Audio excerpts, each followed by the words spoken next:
మనకు నేర్పించలేదు, మనం మన పిల్లలకు నేర్పించుకోలేకపోతున్నాం.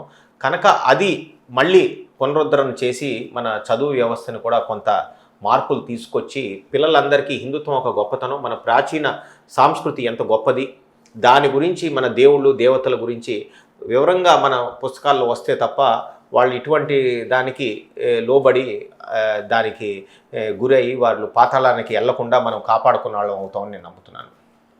ఓకేనండి. నెక్స్ట్ వచ్చేసి ఇప్పుడు మీ వారధి ప్రజా ఫిర్యాదుల మీరు ఒక రాష్ట్ర అధ్యక్షులుగా ఉన్నారు. మీకు ఎలాంటి కన్వీనర్ సారీ అదే అధ్యక్షులన్నా కన్వీనర్ అన్న ఒకటి కదా. ఓకే, వారధి ప్రజా ఫిర్యాదుల కన్వీనర్గా మీరు ఉన్నారు రాష్ట్రానికి. ఇప్పుడు మీకు ఎలాంటి ఫిర్యాదులు వస్తున్నాయి, మీరు వాటికి ఎక్కడి దాకా తీసుకెళ్తున్నారు, ప్రజల ఫిర్యాదులని మీరు సమస్యను పరిష్కరిస్తున్నారా? మీరు గమనించినట్టయితే 3 పార్టీలు ఎన్డీఏ కూటమిలో పబ్లిక్ గ్రీవెన్సెల్స్ వారి పార్టీ ఆఫీస్ నుంచి నడుపుతున్నారు. అది టీడీపీ పార్టీ అవ్వచ్చు, జనసేన అవ్వచ్చు, మేము కూడా భారతీయ జనతా పార్టీ కూడా పబ్లిక్ గ్రీవెన్సెల్ మా పార్టీ ఆఫీస్ నుంచి నడుపుతున్నాం. మా దగ్గర 8 మంది ఎమ్మెల్యేలు, దాంట్లో సత్యకుమార్ గారు స్టేట్ మినిస్టర్, 3 ఎంపీలు ఉన్నారు. దాంట్లో శ్రీనివాస్ వర్మ గారు సెంట్రల్ మినిస్టర్ ఉన్నారు. అట్లానే సోమవీర్రాజు గారు మన ఈ మధ్య రాజ్యసభకి ఎంపికైన పాకా సత్యనారాయణ గారే కానివ్వండి, లేకపోతే కృష్ణయ్య గారు ఆయన కానివ్వండి, వీరు అందరూ కూడా మా పార్టీ ఆఫీస్లో నెలకు ఒక రోజు వీళ్ళందరినీ కూర్చునే బాధ్యత పార్టీ అప్పగించింది. వారితో పాటు సీనియర్ లీడర్లు కూడా ఒక 3 కూర్చుని ప్రజల దగ్గర నుంచి సమస్యలు, వారి ఇబ్బందులు, వాళ్ళ గ్రీవెన్సెస్ ఏమి ఉన్నాయన్నీ కూడా మేము కలెక్ట్ చేసి దాన్ని మా స్కోప్లో ఉన్నాయన్నీ కూడా వాళ్ళకి ఎక్కువ వచ్చేయి గత గవర్నమెంట్లో భూ కబ్జాలు కానీ వాళ్ళని ఇబ్బంది పెడుతూ వాళ్ళ ల్యాండ్లన్నీ లాక్కుంటాం కానీ, లేక వారిని రకరకాల ఇబ్బందులు, పోలీస్ కేసులు, తప్పుడు కేసులు బనాయించి ఇబ్బంది పెట్టినవి కానీ, ఈ విధంగా చాలా సమస్యలు ఉన్నాయి. అటువంటి సమస్యలు కాకుండా కూడా నిరుద్యోగం మీరు గమనించినట్టయితే గత 5 ఏళ్లలో జగన్మోహన్ రెడ్డి ఒక్క జాబ్ క్యాలెండర్ కూడా తేకపోవటం ఎంతో దురదృష్టం. ఇటువంటి జాబ్ సమస్యలతో బాధపడతా చాలామంది కూడా మాకు జాబులు కావాలి, కొత్త గవర్నమెంట్లో జాబ్ క్యాలెండర్ తీసినట్లు అకామిడేట్ చేయమని చెప్పి అటువంటి రిక్వెస్ట్లు కూడా బోల్డ్ వస్తున్నాయి.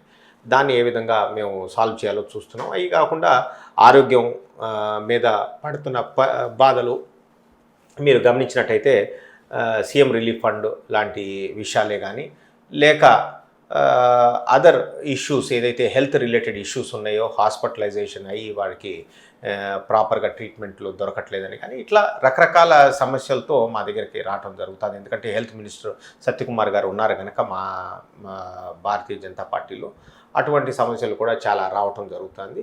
వీళ్ళందరినీ కూడా మేము ఫస్ట్ వాళ్ళ సమస్యలు విని పార్టీ ఆఫీస్లో ఒక ప్రజాప్రతినిధి వారి సమస్యను అర్థం చేసుకుని దానికి తగు చర్యలాగా ఒక లెటర్ రాసి వారికి కన్సర్న్డ్ డిపార్ట్మెంట్ కానీ, వాళ్ళకి మేము కలెక్టర్లు కానీ, లేకపోతే పోలీస్ వ్యవస్థలకు కానీ వారికి జరిగిన అన్యాయాన్ని ఏ విధంగా అయితే మనం న్యాయం చేకూర్చాలని చెప్పి మేము రాయటంతో వారు చాలా సంతోషించి వారికి సగం బలం మేము కలగజేస్తున్నాం. వాళ్ళ మానసిక స్థితిని కూడా చాలా మెరుగుపడుతుంది దీన్ని బట్టి. ఎందుకంటే వాళ్ళ సమస్య ఒక ప్రాపర్ ఛానల్ ద్వారా రిప్రజెంట్ చేయటం జరుగుతుంది. అది నిన్న మొన్నటి దాకా జరిగింది, ఇవాళ జరుగుతుంది కనుక వాళ్ళందరూ కూడా చాలా సంతోషంగా వాళ్ళ సమస్యల్ని అక్కడ దాకా వచ్చినాక వాళ్ళ సమస్యను వాళ్ళు కూడా మేము ఇక్కడ దాకా వచ్చింది కనుక మేము ఇక్కడి నుంచి ముందుకు తీసుకెళ్ళి మేము ఫాలోఅప్ చేసి మా సమస్యలు మేము తీర్చుకోవడానికి ప్రయత్నిస్తామని చెప్పి వాళ్ళు కూడా సంతోషంగా వెళ్ళటానికి జరుగుతుంది. ఈ విధంగా 90% మేము వచ్చిన వారి ప్రతి ఒక్కరిని వారి సమస్యల్ని ఎంతో కొంత అడ్రస్ చేసి వారి నిన్నటి మీద ఇవాళ మెరుగని చెప్పి మేము వారికి కూడా అర్థమయ్యేలాగా వారికి సహాయం చేస్తున్నామని కూడా నేను చెప్పడం జరుగుతుంది. ప్రజల నుంచి వచ్చిన సమస్యలు అవి పరిష్కరిస్తున్నాయా లేకుండా అలాగే పక్కన పెట్టేసి చేస్తున్నారా? సమస్య పరిష్కారం ఉంటే పరిష్కారం ఖచ్చితంగా జరుగుతుంది. కొన్ని పరిష్కారం కొంత సమయం పట్టవచ్చు. అసలు పరిష్కారం జరగనే సమస్య అంటూ ఉంటుందని నేను అనుకోవట్లేదు. సమస్యలు కొంత ఇమీడియట్గా అయ్యే సమస్యలు బోల్డ్ ఉన్నాయి. అట్లా కొంత విలంబం అయినా కానీ సమస్య మాత్రం దాని లాజికల్ ఎండ్ వెళ్ళేదాకా కూడా వారధి కష్టపడతానని నేను చెప్పగలుగుతాను. ఇప్పుడు మీ కాన్ఫరెన్స్లో ఇప్పుడు కొంతమంది 8 మంది ఎమ్మెల్యేలు ఉన్నారు కదా, ఈ 8 కాన్ఫరెన్స్లో ఉన్న సమస్యల గురించి ఆలోచిస్తున్నారు, రాష్ట్రం మొత్తంలో ఉన్న సమస్యల గురించి కూడా ఆలోచిస్తున్నారు? మేము రాష్ట్రం మొత్తం ఉన్న సమస్యల గురించి మా దగ్గరకు వచ్చిన ప్రతి ఒక్క గ్రీవెన్స్ ఏదైతే ఉందో దాన్ని మేము అడ్రస్ చేస్తున్నాం. ఓకే, గ్రీవెన్స్ ఇప్పుడు మనకి నెలకి 7 రోజులు ఉంటుంది, ఏ వారాలు ఉంటుంది? 12 నుంచి 14 రోజులు వారధి ప్రోగ్రాం నడుస్తుంది నెలకి.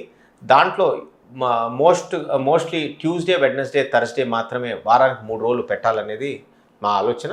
కాకపోతే కొంతమంది మినిస్టర్లకు కానీ ఎమ్మెల్యేలకు కానీ సమయం ఏదైనా శనివారం కానీ మండే కానీ ఉంటే కనుక ఆ రోజుల్లో కూడా మేము పెడుతున్నాము. కానీ ఎక్కువగా వారానికి 3 రోజులు మాత్రమే వారధి ప్రోగ్రాం నడుస్తుంది. ప్రతి నెల ఇది కంటిన్యూ అవుతూ ఉంటుంది సార్? ప్రతి నెల కంటిన్యూ, ప్రతి వారం 3 ప్రతి వారం. రోజులు. ఈ ఆగస్ట్ 15th కల్లా ఇది 1 year కంప్లీట్ అవుతుంది మేము ఈ వారధి ప్రోగ్రామ్ స్టార్ట్ చేసి. ఓకే, ఇప్పటికి ఎన్ని సమస్యలు వచ్చాయండి మీ దగ్గరికి 1 yearలో? కొన్ని ఈ పాటికి 1000 సమస్యలు దాటుంటాయి. ఓకే, 1000 సమస్యల్లో ఎన్ని సమస్యలు పరిష్కారం?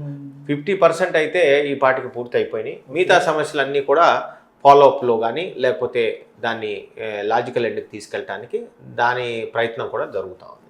ఓకే సార్, ఇప్పటికీ సమస్యలు పూర్తయిన వాళ్ళు మీ దగ్గర వచ్చేసి మీ కృతజ్ఞత భావాలు ఏమైనా తెలియజేస్తారు? చాలామంది చాలా కృతజ్ఞతగా వచ్చి మాకు నమస్కరించి వారి కృతజ్ఞత చెప్పి వెళ్ళటం జరుగుతుంది. అదే కాకుండా చాలామంది కూడా కొన్ని బాధలతో ఒకసారి కడపలో వాళ్ళ అమ్మాయిని కిడ్నాప్ చేసిన విషయాల్లో కూడా వచ్చారు. ఇటువంటి కూడా కొన్ని లవ్ జిహాద్ కేసులు కూడా మా దగ్గరికి వచ్చినాయి. అది కాకుండా కొన్ని ఇంటర్నేషనల్ సమస్యలు భారతీయ జనతా పార్టీ సెంటర్లో ఉంది అనే ఉద్దేశంతో చాలా ఇంటర్నేషనల్ సమస్యలు, వాళ్ళ పిల్లల్ని చైనా డాక్టర్లు కంప్లీట్ చేసి వాళ్ళు కూడా జైల్లో పడ్డారు.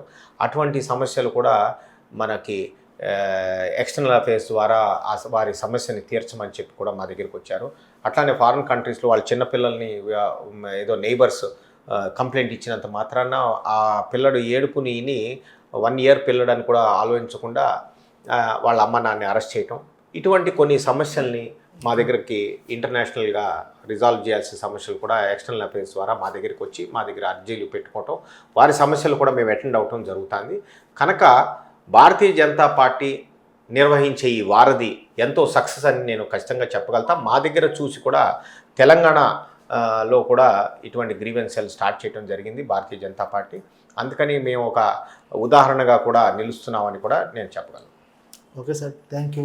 వారధి ద్వారా మీరు ప్రజా సమస్యలను పరిష్కరించాలని చెప్పేసి మనస్ఫూర్తిగా కోరుకుంటూ thank you so much sir. Thank you.